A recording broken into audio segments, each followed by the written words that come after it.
Hey everyone, this is my reaction to the 8th episode of ORESUKI no wa Omae dake. And last episode, we had a lot of pool adventures, which are always a lot of fun. And our red-haired girl, we kind of cleansed her to being a more normal girl, you know, more to our protagonist liking, I would say. And you didn't even know it was her until she sat in the seat, of course. But, you know, she did say that she was going to do that, so could have been a little bit more prepared. But that wasn't the only big, like, new character reveal at the end of the episode, because we had somebody else, like a transfer student, named Yoki, who I am pretty sure is a trap. Because they seem to kind of drop a lot of hints. I mean, Boku, not only did she use the term Boku, she used it a lot, like, several times, which, you know, is very telling because the Japanese language, they don't use kind of person pronouns as much as English does, like nowhere near as much. But yet, it almost felt like the script, like they were going out of their way to put those in there, so I just feel like it was making it pretty clear. You know, and it was kind of a minimalistic chest as well. But no matter how positive I am that it is a trap, I will still treat her as if she's a girl until she says otherwise, for similar reasons as why you don't, you know, assume a girl is pregnant. You wait for her to tell you she's pregnant before you congratulate her on the baby, because no matter how sure you are, you could be wrong. And I'm kind of adapting that to this. So I'm sure we'll get to know a bit more about this character, probably pretty early on in the episode. So let's just find out. 3, 2, 1, play. 1 year ago.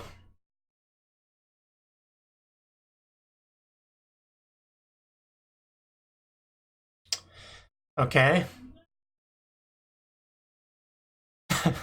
Yeah. I think that her hat said Yoki. Always comes back to that stupid game. I may not necessarily be the same game, but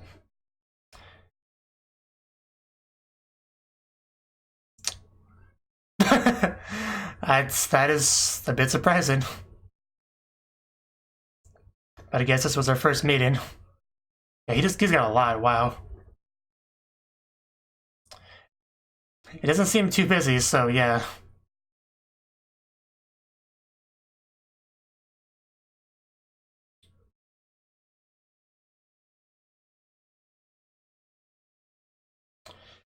Is that Boku again? Well, I mean, doesn't really look like a guy here, but yeah, I don't know. I'm unwilling to drop my trap theory just yet.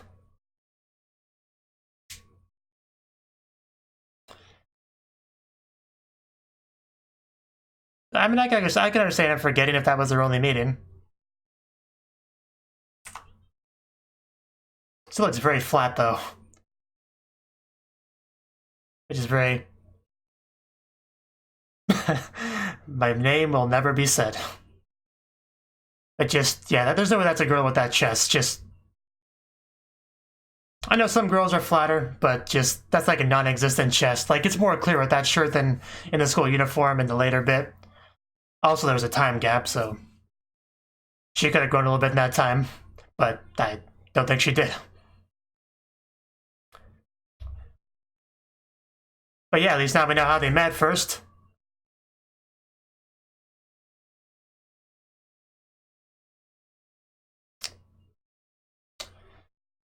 I guess it was a more memorable meeting for her than him.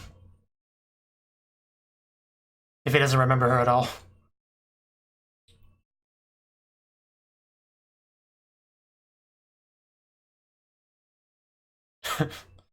I'm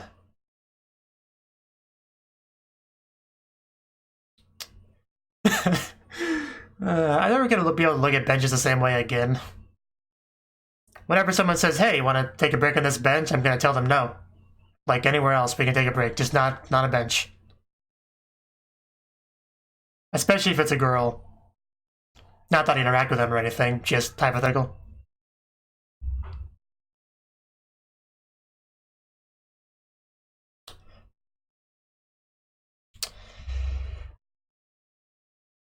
Okay, yeah, this is pretty much where I left off. Before I knew it, my tragedy had already begun. That was not that hard of a sentence to say. I don't know what happened there. But yeah, a little bit forward here. Yeah, you should be a bit happier about this.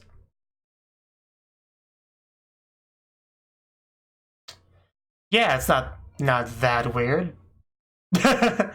Yes. What was that smile? I see where his eyes are being drawn. There may be a surprise in there, just be ready for that. Not that that's a deal breaker or anything, just be ready for it. Chiharu. Tsubaki. Another red flag there.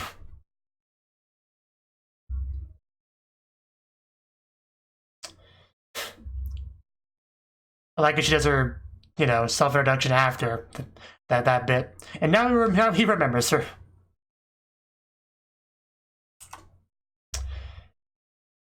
Cheerful Skewer sounds such like a weird name. Is he a fan? Okay. It's a big fan. I feel like I'm watching a commercial all of a sudden. Yeah,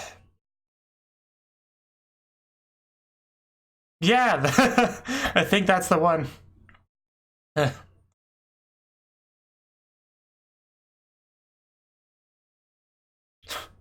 is a bit bold. I don't know, I mean, she'll probably be fine. Okay, this is a bit surprising. Well, not really. I guess the other harem members are just upset. You know, kind of beating them to the punch, even though she just showed up.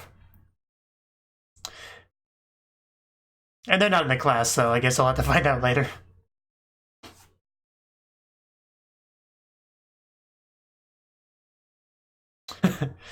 Okay.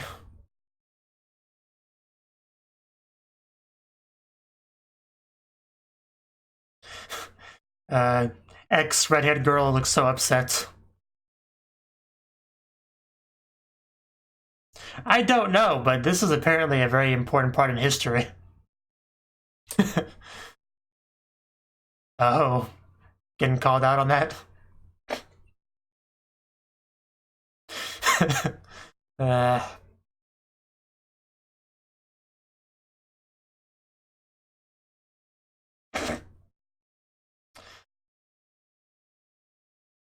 Yeah, I shouldn't have answered that quickly.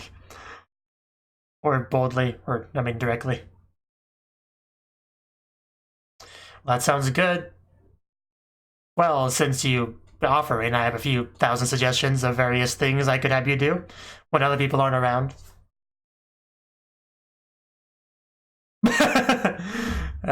Could you help with that?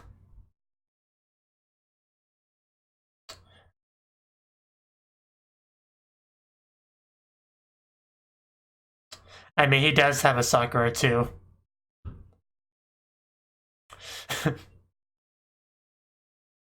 A little close there. It's not good. I'm trying to fall for her, and I'm still convinced she's a trap, so this is a little bit awkward. Just that voice, though. It can't be a guy's voice, surely.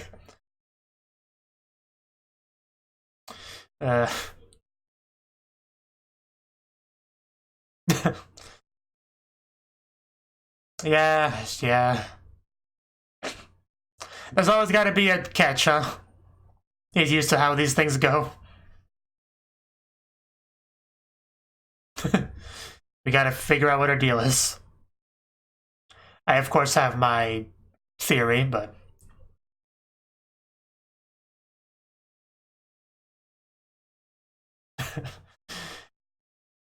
this weird acting he's doing is just... Ugh.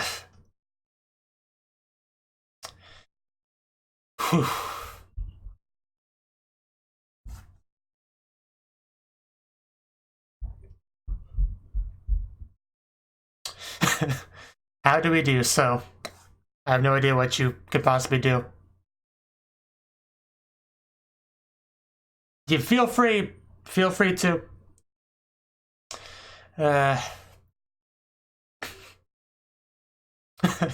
She does come across as just so pure, innocent, lovely.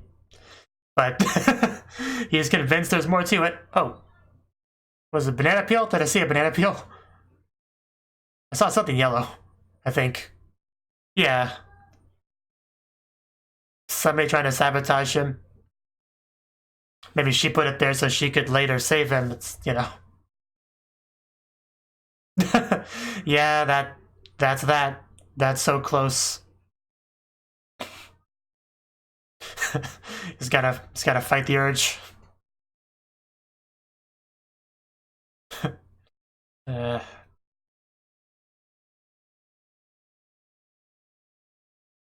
That would be more than happy too. I know, right? Before you were so corrupted and had trust issues and bench issues. He's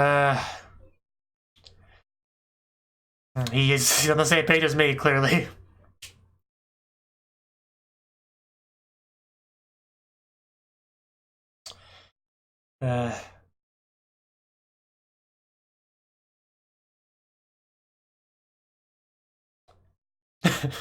How much you want her to expose? Just be careful what you wish for. But what if it's secretly a guy? Then it would be better, right? Yeah, she is too good to be true. I mean, just everything. Just make sure you don't sit on a bench with her and we should be fine. That's when she'll reveal her true secrets. But you get what I mean, but right about how much she uses Boku, like, a lot. Library.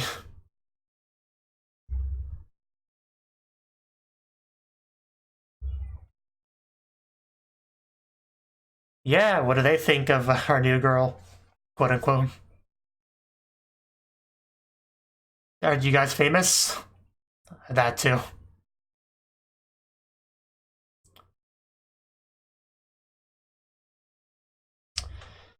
Let's have our lunch together. So what will happen here? Because it's not going to be a completely standard lunch. It was panned down to the lunch. I thought it was just panned down to her leg or whatever, but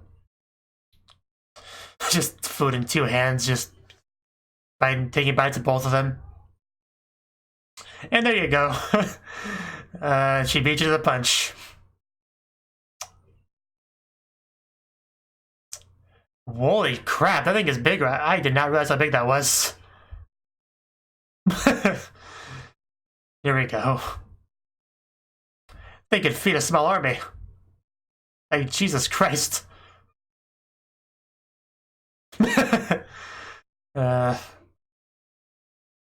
Yeah.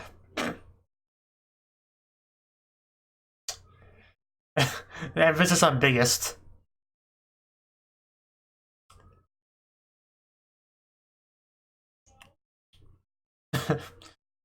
Just sure.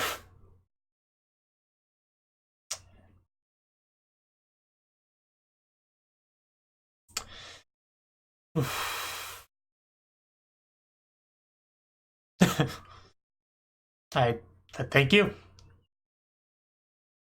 Just so much food.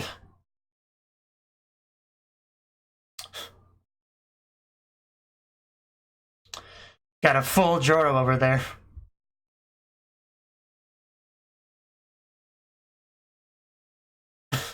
You need to get out of your seat.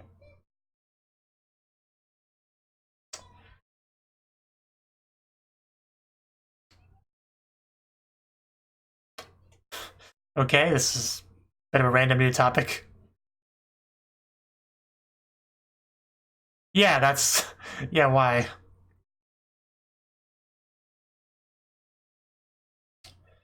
In the library.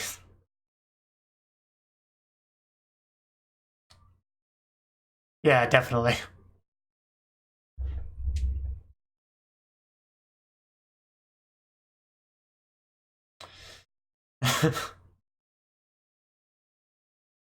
All right.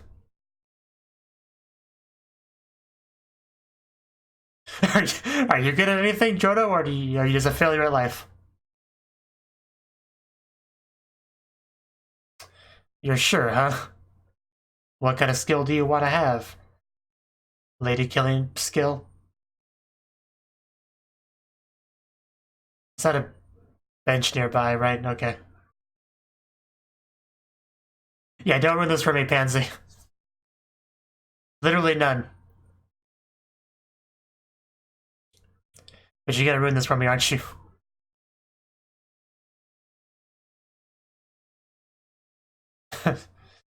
uh, okay, yeah, that can't go on forever.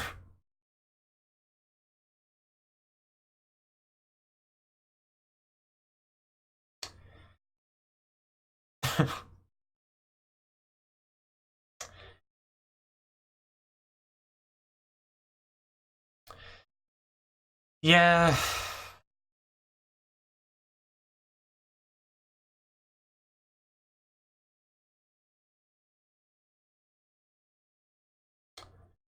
Huh. Her treasure. Alright. I guess that's fair enough. I'm sure you read Japanese faster than I do.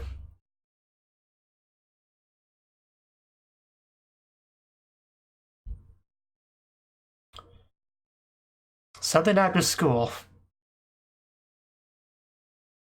Does it involve a certain new character or... Okay, that's pretty vague, so... Is that Yoki? No, that's Himawari. Oh! Oh, my back. Uh...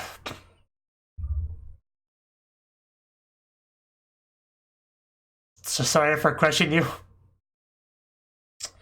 Okay. Okay. Not what he was referring to. Oh, they're the other two. Yeah, they're from the open area. Finally getting them.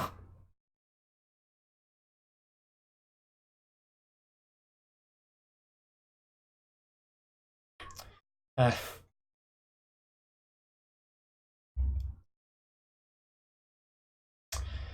oof. Well, we saw a brief glimpse of them. I guess we're not going to expand on that. It's unfortunate. I got excited for a second. Oh, did you lose all your stuff? Or some stuff? One thing? Yeah, probably when she brutally tackled you. uh, well, you know,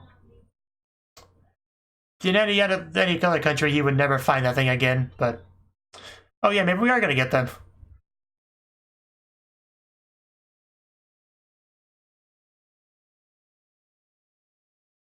Well, I lost something.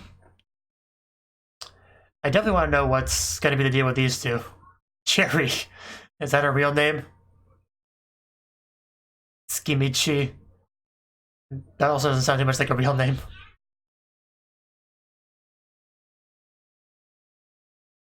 She's a lot taller than her. That never came across in the opening.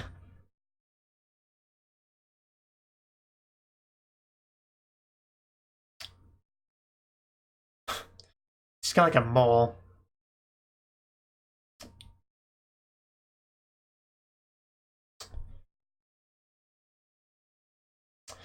Okay, well they seem pretty nice. And who's over here? Saw somebody else's leg. Don't know who that was attached to. Fairly. Why do you ask? Did you not find it? Or, oh, it's a little bit messed up, isn't it? Uh, yeah, it's a little banged up. At least they found it. That's the important thing.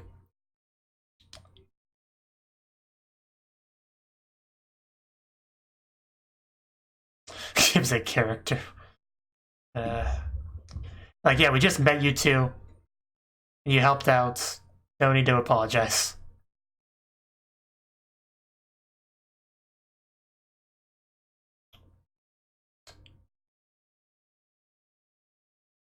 Oh?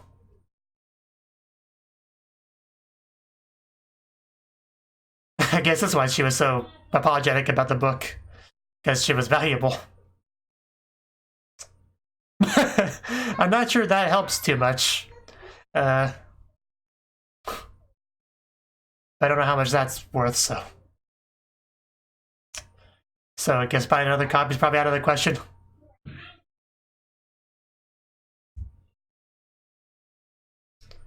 But I guess we'll see. Oh, Himawari's fault. Maybe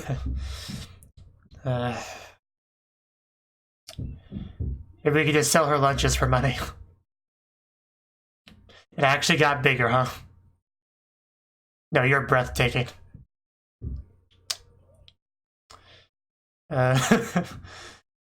No, people are mean to him.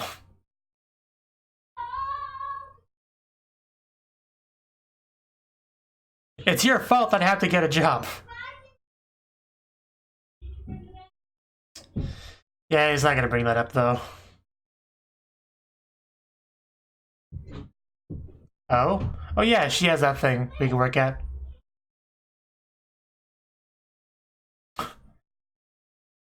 Well, take it. Yes, you have a new employee. Okay. I think that's a yes.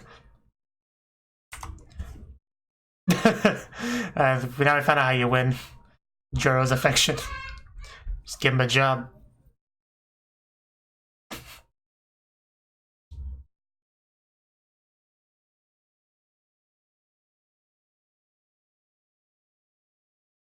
Well, this got pretty complicated, didn't it? It gets a job to buy the thing to replace her thing, but doing so caused him to be able to spend less time with her, which wouldn't make her happy, so just, yeah.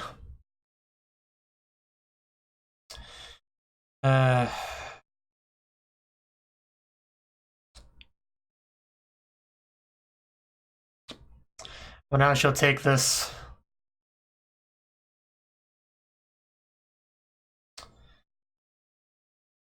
Feel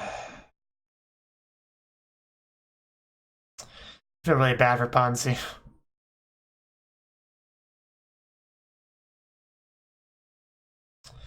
Well, yeah, that's what she would prefer.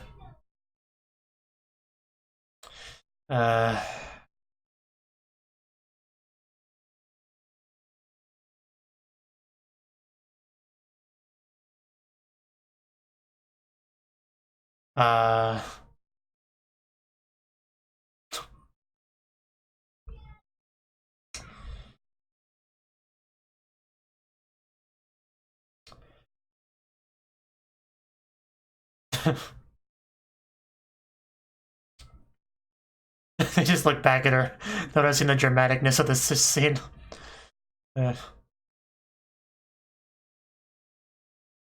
Cheerful skewer.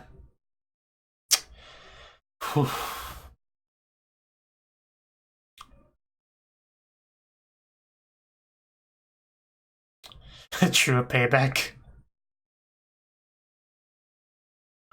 Alright, well, we did not get her answer on the trap status, but I still think that's the case. I think this episode made it pretty clear without straight up saying it, so.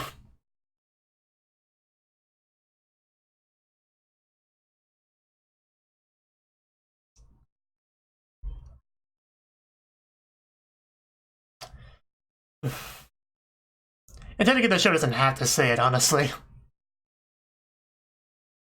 Like, you could have a trap character without making it the focus of an episode, you know? She's just there. So I'm fine with that if that's what they end up doing.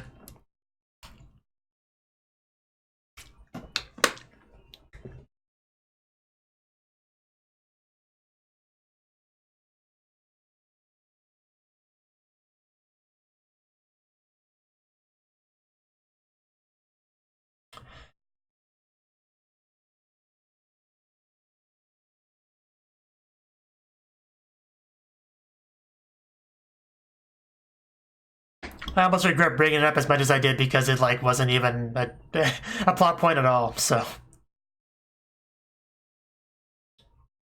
But unless they actually bring it up, I won't mention it anymore going forward.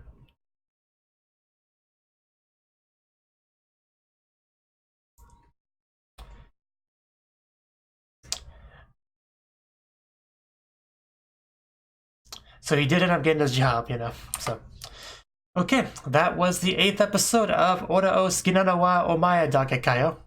And yeah, this episode we got a new character. She explained why or how she knew Jodo, basically. Another event stemming from that baseball thing with Sunshine. And he just went over to buy a bunch of skewers at Cheerful Skewers, which is, you know, this is the thing that she runs. So, you know, that's interesting. I don't know, it's a little bit weird that she remembered that, but I guess it is a little bit memorable that a customer comes and buys that much stuff, you know, with nobody else around. But, you know, if it was important to her, then that's fine. And he eventually remembered as well once it was really, when she, you know, was brought up. It's like, oh yeah, that was the thing that happened. And she does seem quite forward with Jodo. We had the hand kiss last episode, and just in general seems very eager to please, you know, saves him for the banana peel related death, which is always good. And making lunches for him as well, I believe, and just, you know, all sorts of little things here and there, showing her gratitude, and she does quite like him a lot. We have a lot of sparkly, pure, innocent smile type scenes from her, and she does seem very ideal kind of girl for a Jodo. The only problem is she did not show up in episode 1, where it really would have made a difference. He's had a lot of experiences in this show. The various characters that did not like him now like him, and just we worked through all this stuff and developed some trust issues here and there, and a lot of options, and things would have just been a lot more simple if he had met her in episode 1, you know, but just did not end up happening. Cheerful Skewers, I do like that name. I'm not sure why, but I do quite like it. Like, hey, I got a skewer here, now I'm to cheerfully stab you with it. I don't know, I get a kick out of the name. And Sunshine was a big fan of it, clearly. Going full infomercial over there. And some other harem members are a little bit disappointed about the presence of a new challenger, which is usually the case. I do like how she like talked to the ex-red-haired girl, and she's like, I don't care about him, he doesn't care about me either, right? He's like, yeah, how dare you say that? So that was a little bit funny. Going to help him with a stalker or mind meter and stuff like that, which aren't really issues he needs to address. But yeah, basically, Jodo does not trust her at all. She's too good to be true, and she definitely comes across that way. Like, there's currently, looking at the surface level, there's no issue with choosing her as your girlfriend. Like, she's pretty perfect unless you know, need more of a chest. That's really only, or longer hair, which is really only the flaws, potential flaws. You know, that's debatable whether that's a flaw or not, but only thing that somebody could possibly take issue with would be those kind of things. Other than that, she's pretty perfect. Like, I mean, at least for Jodo, I guess I should say. I know everyone likes her. Everyone has their preference, but for Jodo, she's right up his alley. Assuming everything on the surface is legit, there's no secret, there's no manipulation here. But he's concerned that there is, so that's why, you know. And also, he does have, like I said, he does have all the other characters that are an option, and he does have kind of that typical indecisive hero protagonist type thing that Pansy actually called him out on a little bit in this episode. Because you saw a little bit of that conflict in the lunch segment. So, but she's pretty great. You know, personally I have no problem with her. But yeah, that's just massive lunch that Cosmos brought, and breaking into her usual samurai speak. That was really entertaining. Always enjoy those bits. Just him more with the tennis racket for whatever reason.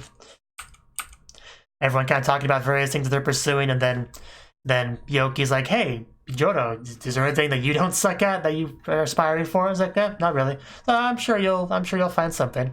You know, and by the end of the episode, he got a part-time job, so it's not exactly the same thing, but it's something. But yeah, the other big plot point of the episode was the book, where Pansy gives him a book, well, lends him the book. And she mentions that it's her treasure, not to miss Soseki, handwritten essay, Kokoro. So yeah, I guess it will be pretty important. You know, not to miss Soseki. Now that I think about it, that name does kind of ring a bell. So I guess I consider it being fairly important. But, you know, Himawari, just that freaking horrible childhood friend character ruining everything, as she always does. Just tackling him. Caused him to lose his book. Pansy's book. And, you know, the good news, though, is that he actually found a couple people that were more than willing to help him look for his book. You know, Cherry and, what was it, the girl's name? I think it says, I don't know, I'm not gonna skim through to find her name, but, you know, these two characters that are clearly together. I don't know if they're supposed to be sisters or not. Maybe, because there's such a big height difference. I could believe that one's the older sister, one's the younger. But it's hard to say. You know, my image of, you know, Rem and Ram from ReZero kind of is coloring my perception of that a little bit. But they did find the book. Like I said, the good news is they did find the book. However, it was not in mint condition. Like, it's a little bit banged up, and I was a little bit surprised just how, you know, apologetic Cherry came across as when she was giving it to him, because it wasn't really her fault. He lost the book, and she doesn't even know him really at all, and yet she went out of her way to help him find it, so she had nothing to feel bad about. But once I realized the value of that book, I can see how somebody could be a bit more like that. Like, yeah, this thing's important. It's a little bit banged up. I'm sorry about that. You know, even if it wasn't necessarily your fault, you know. So, we didn't actually get a solid number about how valuable it is. All she said is that it was 1/100,000th the cost of Shenmue, which I don't know how expensive that is either. But I'm guessing it's a lot, though. I could probably look it up if it's a real book, but I'm not going to right now. So his response was to get a job, make the money to buy her a new copy. However, she doesn't really like that idea. She would rather him just, you know, spend time with her in the library. That's what she wants. I mean, it was her treasure and all, but, you know, people are more valuable than objects, you know, so. But he got the job anyway, because Yoki was actually willing to give him, like, a job there, which that helps him obviously get the money. He was very grateful about that. You know, faces very close and all that. But the thing is, that actually builds up quite nicely for them to kind of connect even more in the next episode, because they'll be working in the same place. It's a lot of opportunities for some one-on-one dialogue. You know, maybe he could learn a bit more about her during those bits, because he obviously interacted with her a decent amount in this episode, but it was all in the context of the school, where everyone else is around, people that want to hang out with Jodo and stuff. But if they work together outside of school, then that's a lot of one-on-one time, which is quite different. You can get into much deeper stuff from there. So if they do that, that'd be pretty cool. So, interesting development. But yeah, the scene where he was handing the book back over to Pansy and telling her what happened, that was a bit hard to watch. Like, just, because I just keep imagining this, like, if I had something that I consider my treasure, and I, you know, lend it to someone who I care about a lot, so they could read it, you know, so we got something to talk about, and then the next day they come back with it just ruined, you know, the thing that I explicitly told them was my treasure. I don't know, that can't be a good feeling. Of course, I would never lend out something that I value that much to someone, regardless of who they are, but that's just me.